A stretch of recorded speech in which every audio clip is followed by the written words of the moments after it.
अब बात करते हैं क्वेश्चन नंबर 8। ये क्वेश्चन नंबर 8 था और इससे पहले जो मैंने बताया वो क्वेश्चन नंबर 7 था। ठीक है, क्वेश्चन नंबर 8 कह रहा है कि y का मान ज्ञात कीजिए जिसके लिए बिंदु P इतना है और Q इतना है। ठीक है, और इनके बीच की दूरी आपका जो है वो 10 मात्रक है, 10 यूनिट है।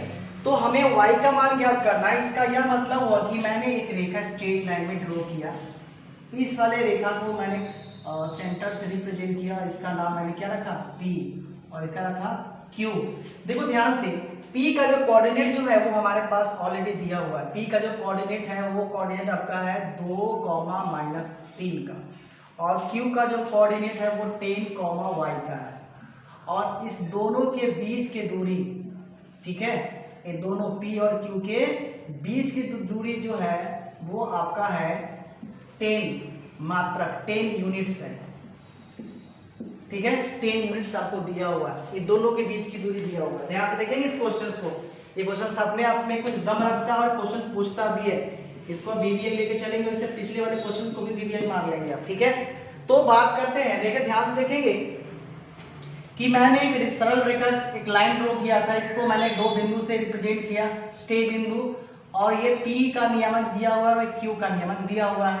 हमें P और Q के बीच की दूरी 10 यूनिट्स दी हुई है। तो हमें सिर्फ ये पता करना है कि Q पर जो कोऑर्डिनेट है उसमें y का एक्चुअल मान कितना होगा। तो चलिए सबसे पहले आपको लिखना है कि दिया गया है, दिया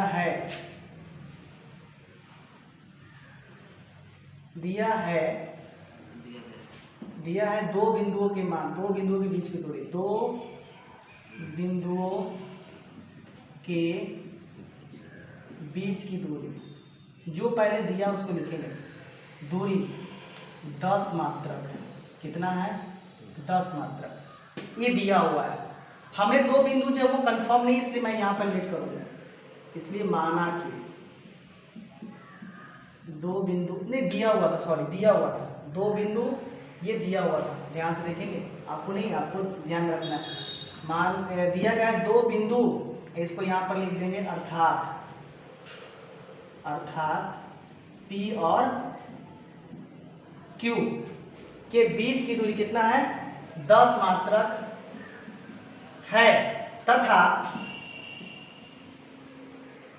P का नियामक कहो या निर्देशांक कहो, P का नियामक आपके पास जो है, ध्यान से देखेंगे 2, -3, इसमें से आप अच्छे से पहचान सकते हैं कि इसमें से ये वाला टर्म x1 हो जाएगा और ये वाला y1 हो जाएगा, तथा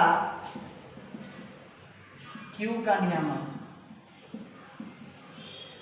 Q का नियामक कितना है, 10, y, इसमें से ये आ जाएगा आपका x2 और ये आपका हो जाएगा y2 हो जाएगा। ठीक है, तो ये मैंने सिर्फ आपको समझने के लिए आपको बताया कि इसमें से आप पहचान सकते हो कि ये x1 हो जाएगा, ये y1 हो जाएगा, ये x2 हो जाएगा और ये y2 होगा, और दोनों के बीच की दूरी आपको दी हुई है 10 मात्रक है। ठीक है, इसीलिए PQ के बीच की दूरी, PQ के बीच की दूरी, डिस्टेंस फॉर्मूला यूज करना है।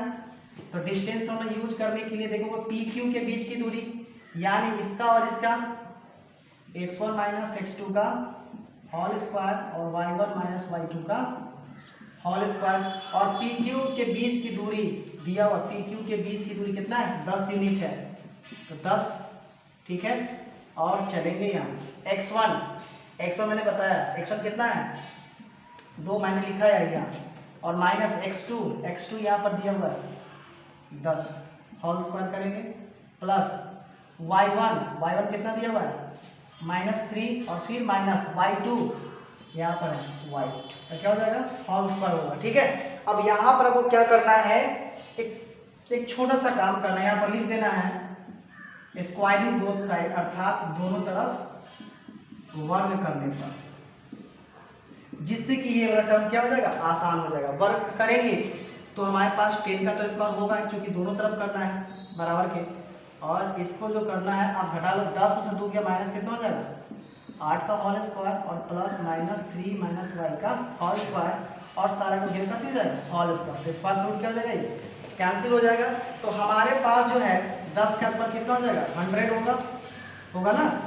तो 100 होगा तो हमारे पास 8 के आसपास कितना हो जाएगा 64, क्योंकि इस पास रूट कट चुका है तो 8 के आसपास तो 64 होगा, और प्लस -3 - y का होल स्क्वायर होगा। ठीक है, अब हमें क्या करना है ध्यान से जरा देखेंगे आप एक काम करो, इस 100 को इस प्लस इधर लिया तो क्या होगा माइनस, तो हमारे पास ई बच गया a - b के होल स्क्वायर पर a square plus b square -2 -3 और ये b हो जाएगा। ठीक है, अब देखेंगे करना क्या है। अब 100 में से 64 हटाओगे तो आप अच्छी तरह जानते हो कितना बचेगा 36 और 3 का स्क्वायर 9 और प्लस y स्क्वायर और माइनस प्लस 2 3 कितना हो जाएगा 6y होगा। ठीक है, अब क्या करना है, इस 36 को आप उस साइड ले जाओ तो हमारे पास y स्क्वायर प्लस 6y और प्लस 9 तो पहले से ही है, इसको उधर ले जाओगे तो कितना 36 क्या हो जाएगा -1 0 हो जाएगा। ठीक है, तो इस तरह से जो करना है अब देखेंगे y स्क्वायर और प्लस 6y और 36 में से 9 करो माइनस हो जाएगा -27 0। ठीक है, यहाँ से y स्क्वायर और 27 को अब दो भागों में तोड़ो तो गुना करने पर 27 आना चाहिए और जोड़ने पर 6 आना चाहिए। तो 9 दिया 27 और 9 में से 3 गया 6, तो प्लस 9y और -3y और -27 0। यहाँ से अपन y कॉमन लेंगे इस वाले टर्म में, एक y और प्लस 9 बचेगा। इस वाले टर्म में -3 कॉमन लेंगे, 3 से 3 कटेगा और माइनस वाला प्लस हो जाएगा और ये माइनस प्लस, यानी हर एक सिचुएशन में ये वाला और ये वाला दोनों इक्वल आना चाहिए। इस तरह से हमारे पास y -3 एक दूसरा आया और एक आया y प्लस 9। चूंकि देखेंगे दोनों के इक्वल 0, इसके बराबर भी ये 0 है, इसके बराबर भी ये 0 है, तो हम बारी बारी से y प्लस 9 बराबर 0 और y -3 बराबर 0, तो y प्लस उधर गया तो -9 और y माइनस उधर गया तो +3। इस तरह से हमारे पास y की जो वैल्यू आई वो 9 और 3 आई, इसलिए y अक्ष पर या तो 3 रखो नहीं तो 9 रखो। इस तरह से आपका आंसर आएगा। ओके।